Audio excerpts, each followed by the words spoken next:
Got real bad sick and was laid up, and my wife was right there with me. You know, I'm starting to think my wife is bad luck. But I'm just saying, and I did that joke one time, and grandmama stood up and said, "That's not nice, young man." Scared me to death. And I'm not talking about the 12 or 13-year-old grandmama. I'm talking grandmama. I'm talking about grandma lady that'll put a prayer on you and make all your hair fall out. I'm talking grandmama that would make you some grease and grow it all back. I'm talking grandmama fellas that'll tell you to get them dirty underwear out the dirty clothes hamper because they got another clean side. I'm talking grandmama that'll wake you up 4 a.m. Sunday morning, but Sunday school they don't start till 9. See, my wife told me if I do that joke, she gonna knock me naked. So I told her, what? I'm a man. I'm stronger than you, I'm faster than you, bust a move. He was okay. So after I put my clothes back on, you know, we prayed together. You know, because they say a family that prays together stays together. Amen? Been married going on 8 years. Just celebrated a wedding anniversary. And, you know, and I'm happy about that. I'm kind of emotional. Y'all don't have to clap because some of you married people kind of look like y'all didn't like me to say that. But we've been married 8 years and just celebrated a marriage. And it wasn't always good, you know, because she's starting to nag me more. You know, like when we out to eat, I want to eat too. You know, stuff like that. You know, stuff like talk dirty to me. Okay, the kitchen. The bathroom. Your feet. You know, I said I wasn't going to do too many of them white jokes. And I'm going to tell you, in case you didn't know, this is my actual size. I know I'm a little short. I'm a little undersized. I tell my wife all the time when God made me, he broke the mold. She going to tell me that's because it was too small for anybody else. I'm telling you. Went to Kings Island, couldn't get on nothing. Looking up at the roller coaster talking about, someday. You can see my feet on my driver's license. I'm just saying. Went to Penn State, didn't think I was going to get out alive. Gotta get that video. I'm just saying. Wait for it. And, you know, and I came up in the 70s. I came up in the 70s where, you know, where they didn't have the Amber Alert. You know, anybody from the 70s? Nobody from the 70s but me. Okay, I'm the oldest one in here. Alright, I came up from the 70s where they didn't have the Amber Alert. You know, I came up in a time that you got lost children, you were just lost. And even if you did have the Amber Alert, my mother would have been using it to threaten me. Mom, don't let me catch you. Got me out here. My teeth in me. She would have been on there talking about some. She wouldn't have been trying to look for me. Mama looked for me for 10 minutes. All the Amber Alert would have said was room for. See, when you got lost back in the 70s, all that meant is just a room came open. That's what all that meant. That's how it is. Grew up with roaches. Yeah, I ain't scared of a minute. Grew up with anybody else grew up with roaches? No? Oh, well, I'm going to tell you, I don't know about the Middletown roaches, but the Detroit roach is rough. The Detroit roach is aggressive. I remember stepping on a roach in the kitchen, seeing the same roach 2 weeks later in the living room with a cast on. Talking about I'm too legit to quit. And then, you know, usually when you turn on the light, roaches scatter. Now the Detroit roach, you turn on the light, they just be stretching and yawning. Pair of footies on. House so dusty, they got doom buggies. I'm just telling you how I grew up. Everybody good though? I'm just telling you a little bit about myself. You know, no matter how old you get, you always your mama's baby. I'm an only child. If you call my mama right now and ask her how I'm doing, she'll tell say, yo, he doing fine. You know he 1,500 months. I don't like that. I don't like that. I used to box. I boxed.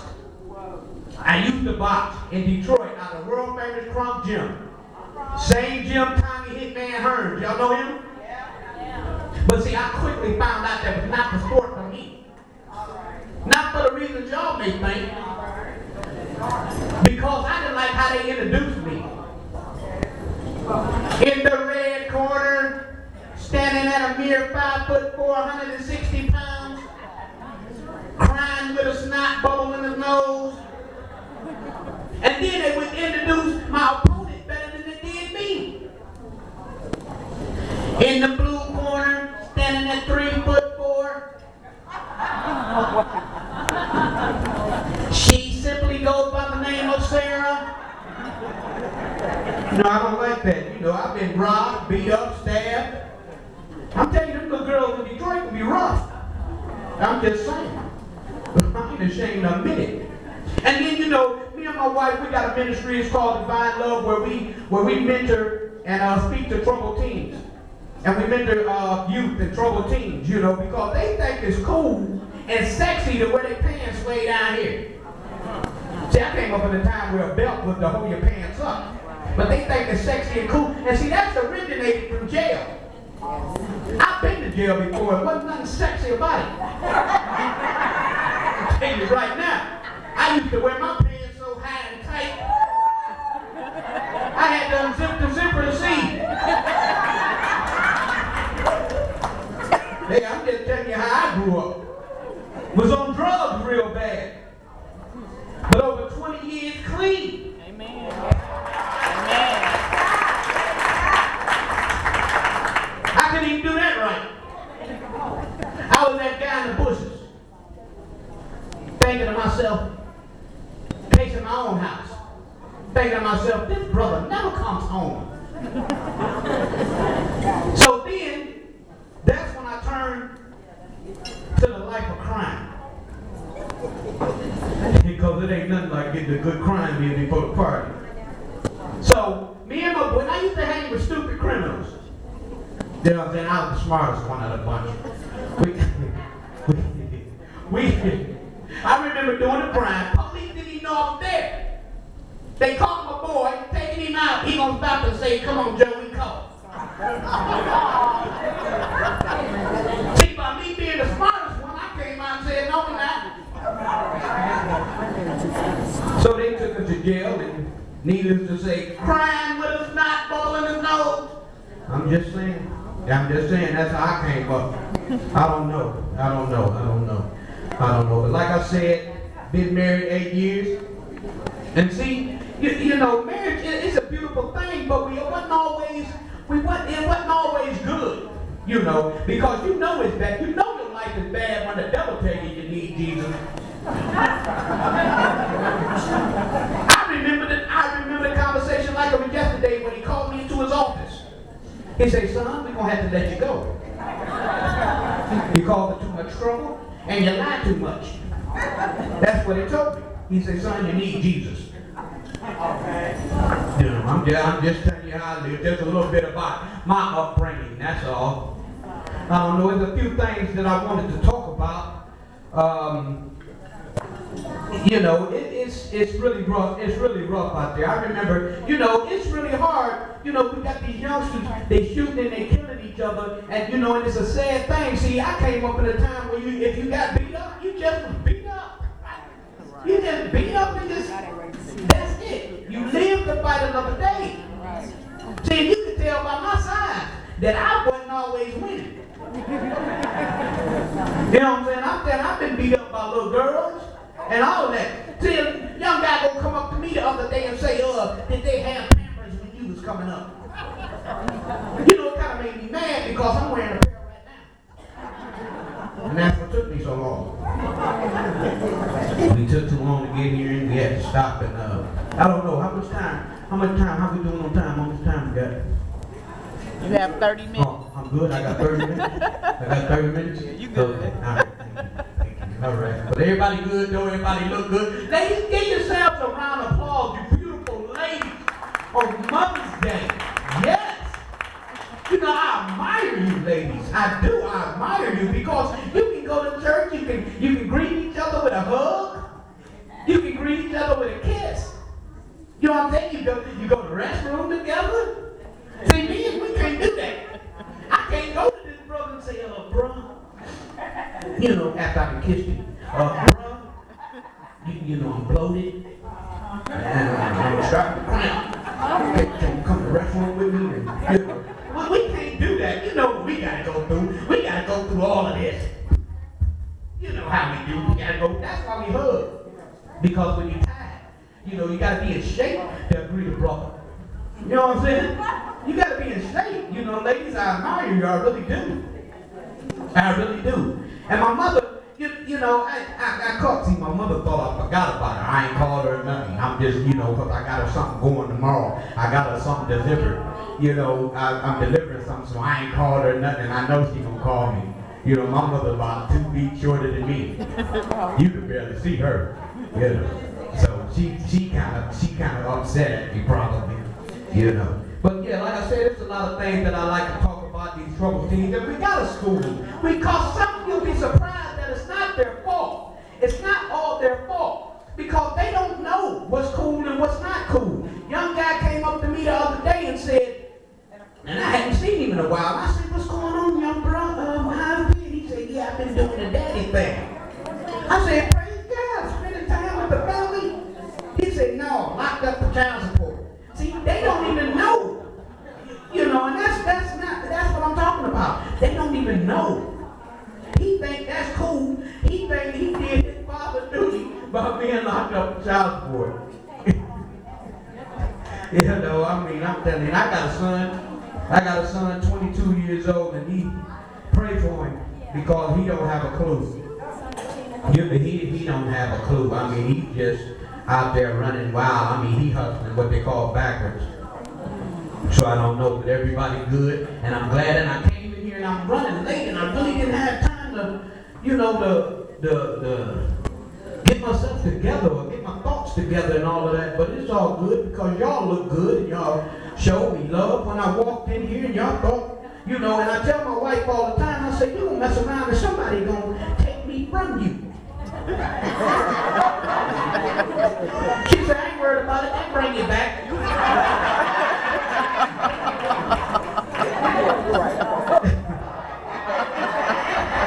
See, you know, I didn't finish school. I didn't finish school because, you know, my size, you know, every time I try to go, somebody pick me up and take me back home. So I see the lady winking and smiling at me, and I'm like, okay, there you go, it's on. You know what I'm saying? She come, how you doing, little fella? Yeah, what? How you doing? I'm a grown man. Put me down. I'm just telling you what I go through. This is something that I deal with. This is something that I deal with my wife. But I love my wife. We go by the name of T.H.U.G, True Holiness Under God, and we just don't run around here doing jokes. We get serious, you know. And my wife is something else. You don't understand. I seen my wife. You don't understand what she sends me through. I seen my wife digging in the backyard. So I went out and I asked her, I say, what you doing? She say, making your bed.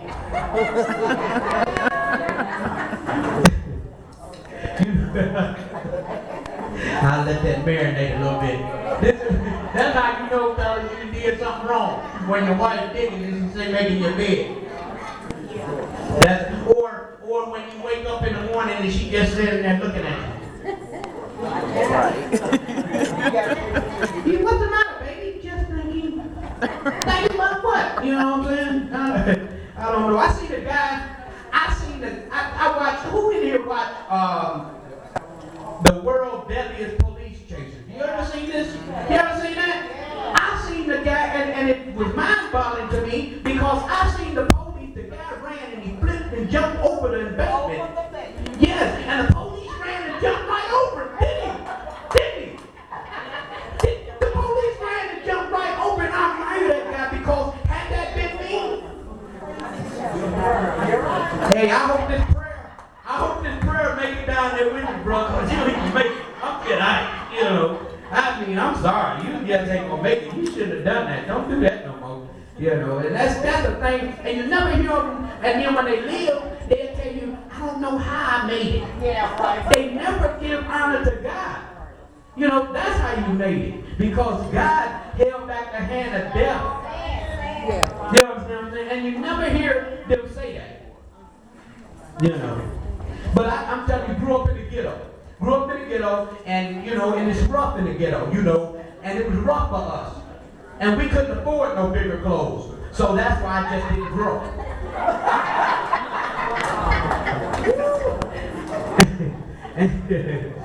I remember going to a church in the ghetto, and the ushers had metal detectors.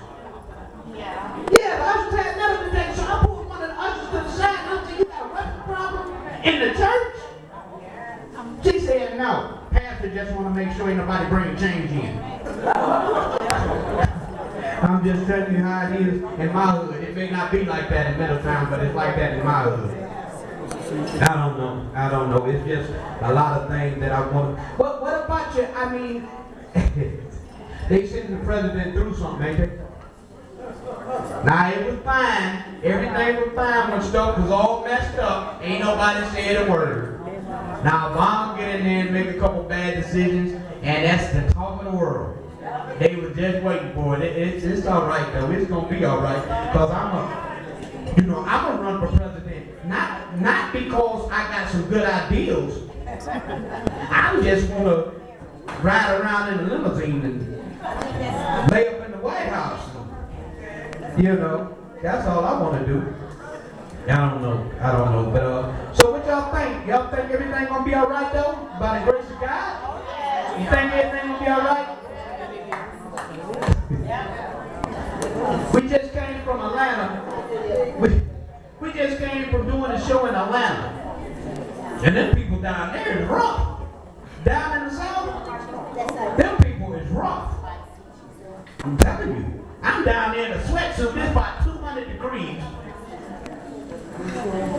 And my wife ain't even saying nothing. She just looking at me.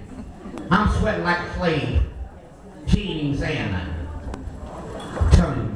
I love my wife though. She gonna tell me when we first met that she wanna see other people. Yeah. I told her look out the window. You know, we ain't gotta go through that. You know what I'm saying? You wanna see other people. I am not letting you go. Somebody got to take care of me. I don't know, but yeah, like I say, I go through by the name of Thug, True Holiness Under God. And I thank you for having me. I'm going to say that again. And I thank you for having me.